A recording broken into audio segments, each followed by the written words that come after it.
it was the thought process to be seen that made you who you are. It was the fact that you knew, okay, I'm a musician, but I want to be a producer.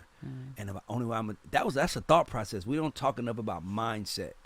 And to me, that's what this whole show is about. Like the underdog mindset, the GOAT mindset. Like the underdog mindset turns you into a GOAT.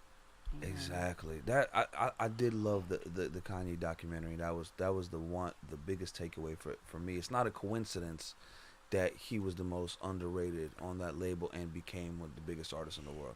It was exactly because he was the most slept on and underrated. And he knew that. Neglected. And he said, I am where Jay-Z and Talib Kweli meet. But I knew I couldn't be that with Talib. I knew I needed the cool, because cool is something you can't pay for. Talib was never cool. It was always real, raw. But Hove was cool. And it's like high school, bro. It's high school. Sometimes you got to dress the fucking vegetables up in candy wrapper.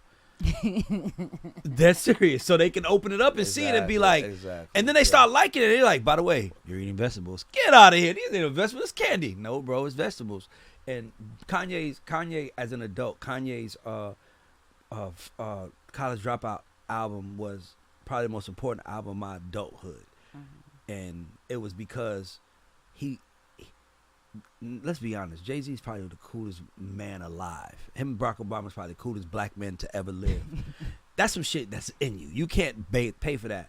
But when Kanye made us feel like being cool, being who he was okay, because the cool people have the same concerns. Exactly. The underdog. The underdog. That's what I'm saying. So to me, that's why the whole show is like goats and underdogs. Because you really be seeing a GOAT, but every GOAT really feels like an underdog. That's how they became a fucking GOAT. Exactly. How do you even become that if you don't? So after watching that documentary, I'm like, damn, maybe they ain't shit on me enough. Maybe maybe I didn't. I gotta go through some more. Maybe I didn't fail enough. Like, okay, and the hardest part for someone like you is, and I deal with this with Tehran because I'm a manager. Even with me, I never said this on record, but I fuck with you. I just want to say this. I didn't do this. This podcast wasn't a money-making thing. This wasn't a bit. You know what this podcast was? It was my way of showing people, my people who I work with, dog, if you sit in a seat confidently, people will come.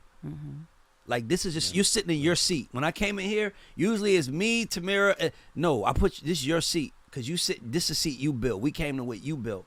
And I want people to understand, it's okay to sit quiet and build. And it's hard when you look on Instagram and everybody like they partying and you're like, damn, I want to do that. I want to do that. And it's like, bro, the only guys that really become legends are the guys that sit in one seat and say, I'm going to build something here. I don't know what's going to come from it, but I'm going to build it. And I got to give you kudos because that's what you did, bro. Thank you, bro. That's what the fuck you did. That's why I'm like, you're a purist.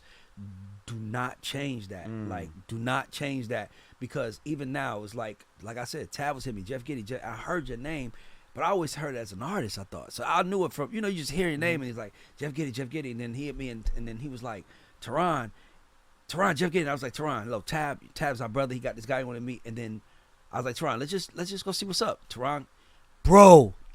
But that's my point, though. That's you sitting in that's not you out here saying, I got packs for everybody. That's you saying, just come, just give me 5 minutes. Just pull up to me, come see me for 5 minutes. And if you don't think that I'm worth it, you never have to come see me again. But that's betting on yourself. And I just got to celebrate you because that's what I'm doing as a music executive. Like, I don't even feel comfortable saying I'm a podcaster.